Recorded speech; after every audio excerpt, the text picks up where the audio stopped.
நாளைக்கான வீடியோக்கான ஒரு ப்ரோமோ தாங்க வந்திருக்கு. ப்ரோமோ வந்து சூப்பராக இருந்துச்சு அப்படின்னு தாங்க சொல்லணும். ஆதி வந்து பயங்கரமாக காமெடியெல்லாம் பண்ண ஆரம்பிச்சிட்டாரு அப்படின்னு தாங்க சொல்லணும். அதெல்லாம் பார்க்குறதுக்கு நம்ம சேனலை மட்டும் மறக்காமல் லைக் அண்ட் சப்ஸ்கிரைப் மட்டும் பண்ணிடுங்க. ஃபஸ்ட்டு எடுத்தோடனே மணி வந்து எல்லா சாமானும் வாங்கிட்டு வர மாதிரி காட்டுறாங்க. மீன், சிக்கனு, மட்டனு, அதுக்கடுத்து நண்டு, எறா எல்லாமே வாங்கிட்டு வராங்க. வாங்கிட்டு வந்தோடனே உள்ளே வராங்க. இந்தா தனம் எல்லாம் வாங்கிட்டு வந்தாச்சு, இது வாங்கிட்டு வரதுக்குள்ளே போதும் போதும்னு ஆகிப்போச்சு அப்படிங்கிற மாதிரி மணி சொல்கிறாங்க. என்ன பண்ணுறதுங்க, நாங்களும் இங்கே கஷ்டப்பட்டுக்கிட்டு தானே இருக்கோம். எங்களால் இங்கே ஒரு வேலையும் செய்ய முடியல, ஒரு சமையல் கூட நான் செஞ்சதில்லை. இன்றைக்கி பார்த்தா எல்லாத்தையும் என்னையவே எங்கள் அப்பா செய்ய சொல்லிட்டாரு.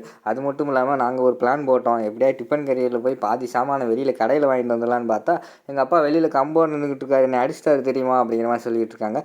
ஆமாம் தானே, நானும் பார்த்தேன். நானும் வரும்போது அந்த வாசல்கிட்டே நின்றுக்கிட்டு இருக்காரு, எங்கேயும் நம்மளை போக விட மாட்டார் போலையே அப்படிங்கிற மாதிரி மணி சொல்கிற மாதிரி காட்டுறாங்க.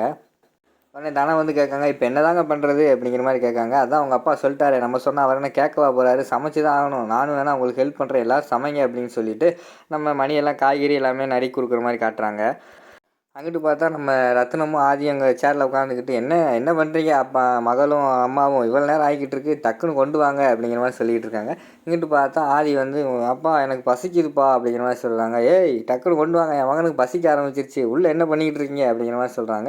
இந்த வந்துட்டாங்க அப்படின்னு சொல்லிட்டு மரகதம் எல்லாத்தையும் சமைச்சது எல்லாத்தையுமே எடுத்துகிட்டு ஹாலுக்கு போகிற மாதிரி காட்டுறாங்க. ஹாலில் ஒரு பயங்கரமான ஒரு டேபிளை போட்டு ஒரு முழு இலை, பெரிய இலையை போட்டு பயங்கரமான பந்தியெல்லாம் பழுமாறிக்கிட்டு இருக்காங்க. அப்பளம் எல்லாத்தையுமே அங்கங்கே வச்சுட்டாங்க.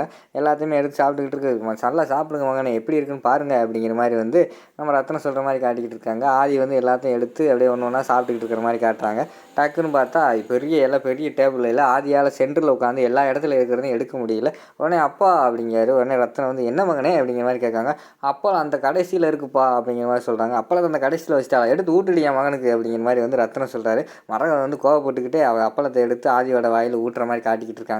இப்படி ஆதி பயங்கரமான சேட்டையெல்லாம் பண்ணிக்கிட்டு இருக்கிற மாதிரி காட்டிக்கிட்டு இருக்காங்க. அதோட பார்த்தீங்கன்னா அந்த ப்ரோமோ வந்து முடிச்சிடுறாங்க.